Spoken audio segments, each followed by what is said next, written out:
Hukum ketiga, sembunyikan hasrat anda. Bahagian 2. Gunakan penyamaran untuk mengaburkan perbuatan anda. Contoh sejarah, Joseph Whale. Joseph Whale atau The Yellow Kid, seorang penipu licik, berjaya memperdayakan Sam Gazel, seorang ahli perniagaan yang menyangkakan dirinya bijak. Whale menawarkan peluang perapalan palsu dengan butiran yang kelihatan meyakinkan, menyebabkan Gazel mempercayainya tanpa syak. Akhirnya, Gazel tertipu dan kehilangan wangnya.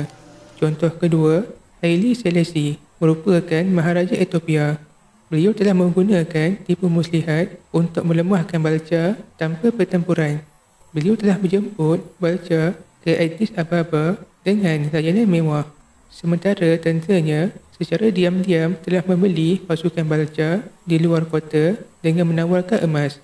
Tanpa sokongan tenteranya, Balcha terpaksa menyerah, membuktikan bahawa strategi licik lebih berkesan daripada kekuatan tentera.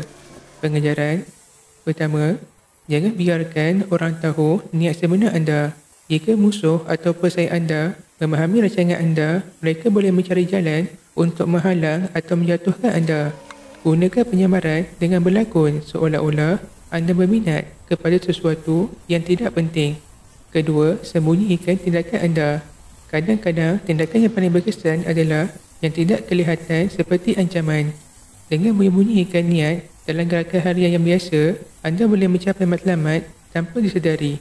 Sekiranya anda ingin belajar 48 tipe muslihat yang digunakan oleh pemerintah untuk mengekalkan kuasanya dan mengelak dari dimanipulasi orang lain, boleh baca buku ini dan tekan link di bio untuk mendapatkannya.